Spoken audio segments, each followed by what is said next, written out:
주간 참 잘 살아오셨는데 오늘도 또 내일도 주의 은혜 안에 거할 수 있기를 주의 이름으로 축원합니다. 비가 많이 온다 그러는데 준비들 하시고요.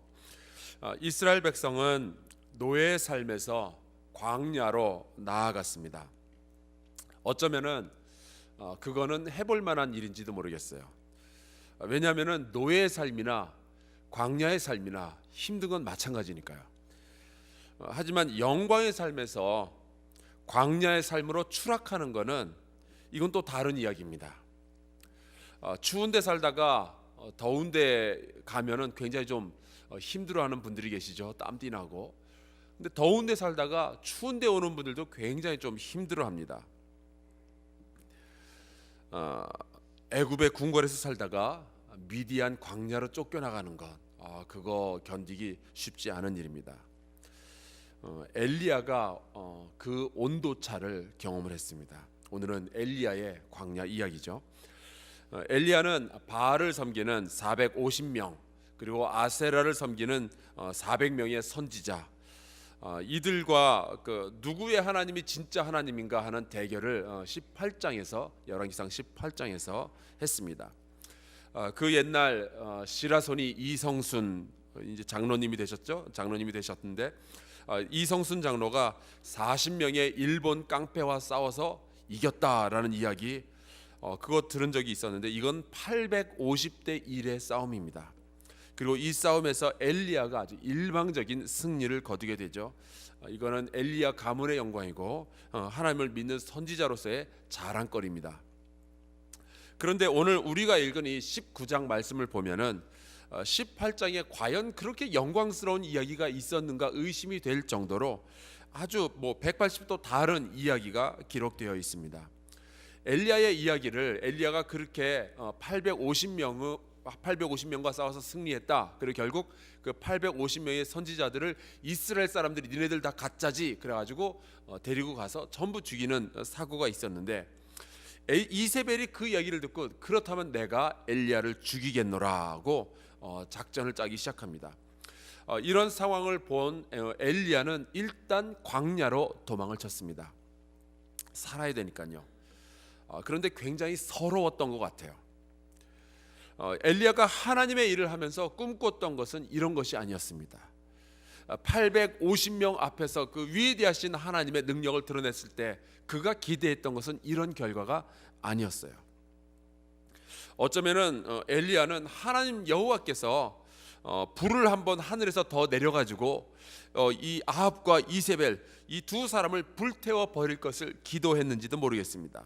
그러나 그 영광스러운 성공 뒤에 그는 목숨을 부지하기 위해서 구차하게 광야로 도망치는 자신을 보면서 너무너무 실망을 했습니다. 어쩌면은 자신에게만 실망한 것이 아니라 하나님에게도 실망을 했겠죠. 그래서 4절에 보면은 차라리 자기를 죽여달라는 말을 할 정도가 되었습니다. 이거는 제가 보기에는 정신과 치료가 필요한 우울증인 것 같아요.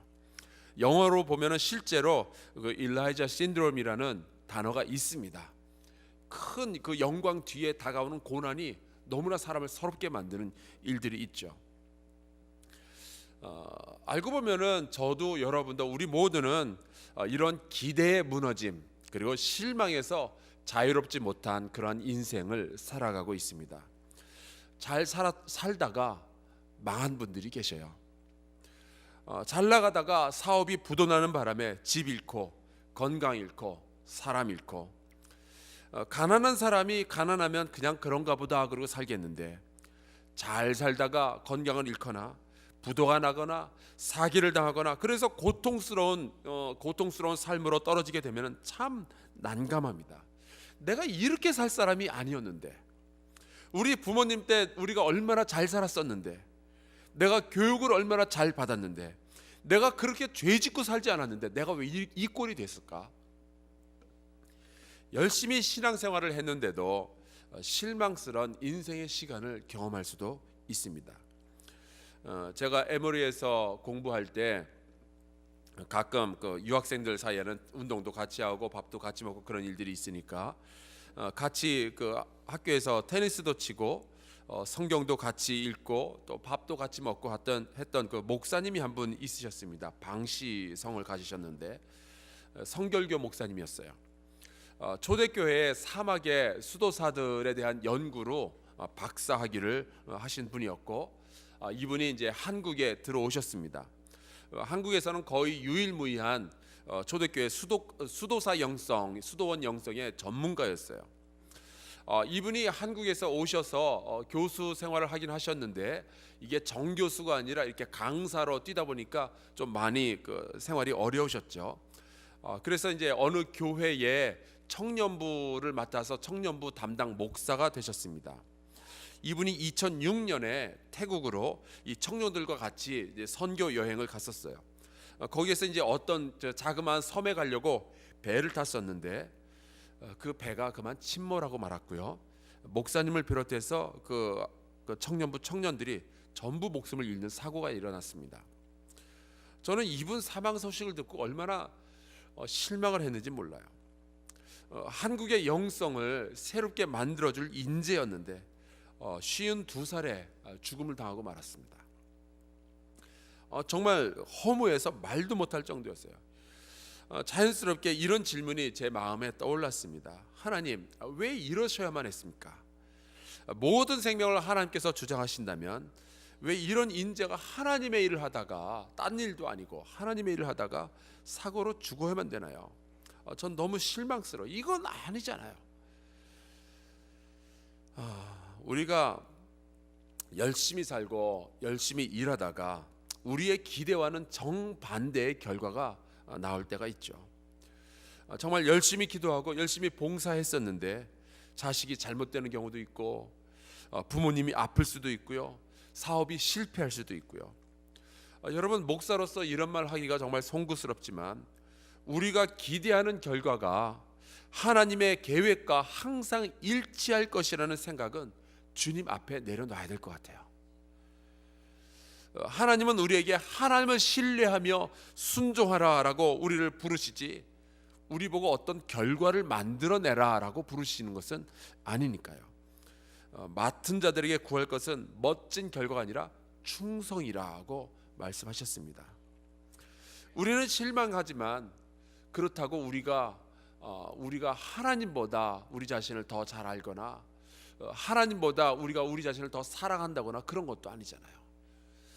다 잘 아시고 우리보다 더 깊이 사랑하시는 그 하나님께서 잘 하셨겠죠. 다행히도 오늘 말씀해 보면은 사랑의 하나님께서는 실망한 엘리야를 그냥 내버려 두지는 않으셨습니다. 5절부터 7절까지의 말씀을 보면은 인류 최초의 빵 셔틀 이야기가 나옵니다. 아침이면, 그것도 천사가 해요. 아침이면 천사가 계속 빵 배달을 옵니다. 물까지 가져와요.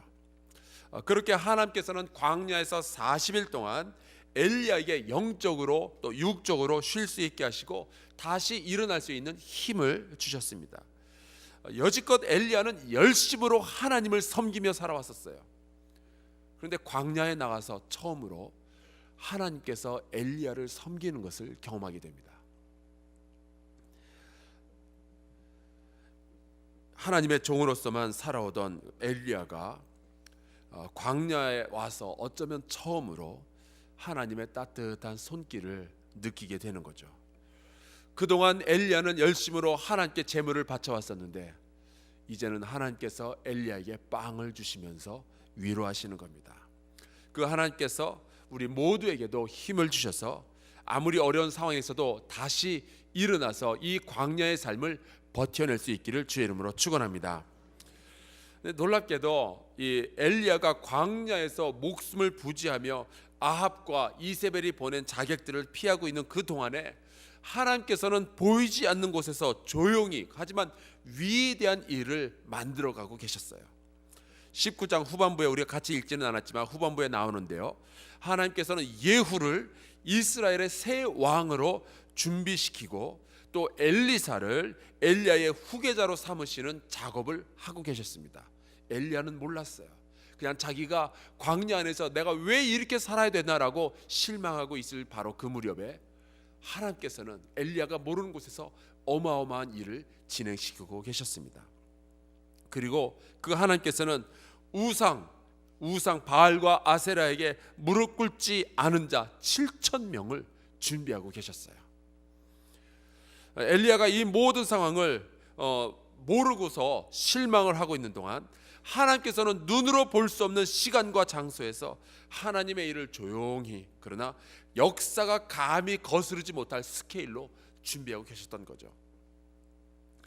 여러분, 혹시 지금 삶의 무게가 너무 버겁다라고 생각하신 분이 이 자리에 와 계신지 모르겠습니다.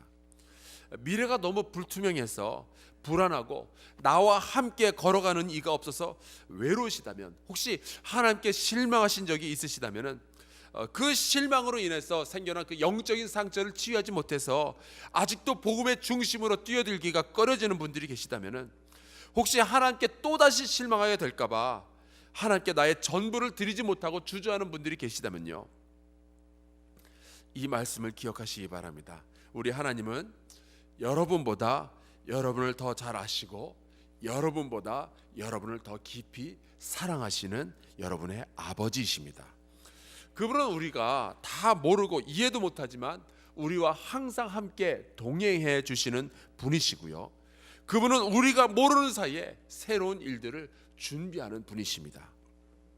제가 힘들 때면 들춰보는 성경 구절 하나 소개해 드릴게요. 고린도전서 13장 7절입니다. 사랑은 모든 것을 참으며 모든 것을 믿으며 모든 것을 바라며 모든 것을 견디느니라. 사랑은 모든 것을 믿으며 모든 것을 바란다고 했죠. 우리는 하나님의 일을 하면서 믿고 바라는 것이 잘못된 것이 결코 아닙니다.